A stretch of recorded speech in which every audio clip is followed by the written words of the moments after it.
ವೀಕ್ಷಕರೇ, ಕೇವಲ 3 ದಿನಗಳ ಹಿಂದೆ ಅಷ್ಟೇ ನನಗೆ ಅನಿರೀಕ್ಷಿತವಾಗಿ ದೊಡ್ಡ ಮಟ್ಟದ ಹಣ ಬಂತು. ಶ್ರೀ ರಾಘವೇಂದ್ರ ಸ್ವಾಮಿಗಳ ಮಂತ್ರ ಜಪಿಸಿದ ಬರೀ 3 ದಿನಗಳಲ್ಲಿ ನನಗೆ ಒಂದು ದೊಡ್ಡ ಮಟ್ಟದ ಹಣ ಬಂತು.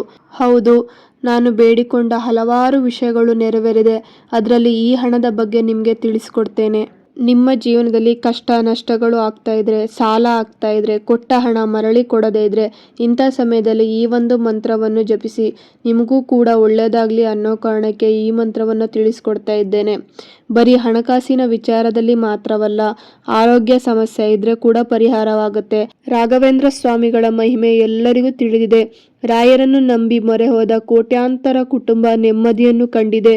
ಎಂತಹ ಕಷ್ಟ, ನೋವು, ಜಾತಕ ದೋಷ, ಜೀವನವೇ ಬೇಡ ಎಂದು ಕಣ್ಣೀರಿಡುತ್ತ ಕುಟುಂಬಗಳು ಮಂತ್ರಾಲಯಕ್ಕೆ ಹೋಗಿ ಬಂದ ಮೇಲೆ ಸುಖವಾಗಿ ಬದುಕುತ್ತಿದ್ದಾರೆ. ವೀಕ್ಷಕರೇ, ನನ್ನ ಜೀವನದಲ್ಲಿ ಪವಾಡ ರೂಪದಲ್ಲಿ ಹಣವನ್ನು ತಂದುಕೊಟ್ಟ ಈ ರಾಯರ ಮಂತ್ರವನ್ನು ನಿಮ್ಮ ಬಳಿ ಹೇಳುತ್ತೇನೆ. ಈ ಮಂತ್ರವನ್ನು ಮುಂಜಾನೆ ಬ್ರಾಹ್ಮಿ ಮುಹೂರ್ತದಲ್ಲಿ ಜಪಿಸುತ್ತಾ ಬಂದರೆ ಜಪಿಸಿದ 3 ದಿನಗಳಲ್ಲಿ ಹಣ ಬರುತ್ತೆ.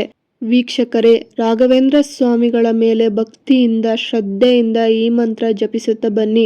ನಿಮ್ಮೆಲ್ಲ ಕಷ್ಟ, ನೋವು ದೂರವಾಗಿ ಒಳ್ಳೆಯದು ಆಗುತ್ತೆ. ನನ್ನ ಜೀವನದಲ್ಲಿ ರಾಯರನ್ನು ನಂಬೋಕೆ ಶುರು ಮಾಡಿದ ಮೇಲೆ ಒಂದು ಒಳ್ಳೆ ಕಂಪನಿಯಲ್ಲಿ ಕೆಲಸ ಸಿಕ್ಕಿದೆ.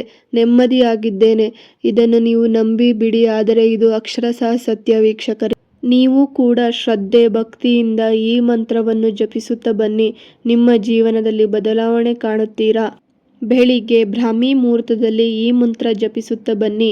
ಬೆಳಗ್ಗೆ ಆಗಿಲ್ಲ ಅಂತ ಅಂದರೆ ಸಂಜೆ ಜಪಿಸಬಹುದು. ಈ ಮಂತ್ರವನ್ನು 3 ಬಾರಿ, 5 ಬಾರಿ, 9 ಬಾರಿ, 11 ಬಾರಿ, ಇಲ್ಲ 21 ಬಾರಿ, ಎಷ್ಟು ಬಾರಿ ಬೇಕಾದರೂ ಜಪಿಸಬಹುದು. ಈ ಒಂದು ಮಂತ್ರ ಜಪಿಸುವುದರಿಂದ ನಿಮ್ಮ ಮೇಲೆ, ನಿಮ್ಮ ಮನೆಯ ಮೇಲೆ ಮಾಟ ಮಂತ್ರ ಮಾಡಿದರೂ ಕೂಡ ಅದು ನಾಶವಾಗುತ್ತದೆ. ಹೌದು, ಅಷ್ಟು ಶಕ್ತಿ ಇದೆ ಈ ಮಂತ್ರಕ್ಕೆ. ಬ್ರಾಹ್ಮಿ ಮುಹೂರ್ತ ಬೆಳಗ್ಗೆ 4 ರಿಂದ 5 ಗಂಟೆ ಒಳಗೆ ಸ್ನಾನ ಮಾಡಿ, ಶುದ್ಧ ಬಟ್ಟೆ ಧರಿಸಿ, ದೀಪವನ್ನು ಹಚ್ಚಿ ಈ ಮಂತ್ರವನ್ನು ಜಪಿಸಿ. ಓಂ ವೆಂಕಟನಾಥಾಯ ವಿದ್ಮಹೇ ಸಚ್ಚಿನಂದಾಯ ಧೀಮಹಿ ತನ್ನೋ ರಾಘವೇಂದ್ರ ಪ್ರಚೋದಯತ್. ಓಂ ವೆಂಕಟನಾಥಾಯ ವಿದ್ಮಹೇ ತಿಮ್ಮಣ್ಣ ಪುತ್ರಾಯ ಧೀಮಹಿ ತನ್ನೋ ರಾಘವೇಂದ್ರ ಪ್ರಚೋದಯತ್. ಓಂ ಪ್ರಹ್ಲಾದಾಯ ವಿದ್ಮಹೇ ವ್ಯಾಸರಾಜಾಯ ಧೀಮಹಿ ತನ್ನೋ ರಾಘವೇಂದ್ರ ಪ್ರಚೋದಯತ್. ಓಂ ಶ್ರೀ ಗುರು ರಾಘವೇಂದ್ರಾಯ ನಮಃ. ಈ ಒಂದು ಮಂತ್ರವನ್ನು 3 ದಿನ ಜಪಿಸಿ. ನಿಮಗೆ ಯಾವ ವಿಷಯಕ್ಕೆ ಜಪಿಸಿದ್ದೀರಿ ಎಂದು ರಾಯರ ಬಳಿ ನಿಮ್ಮ ಕಷ್ಟ ಹೇಳಿ.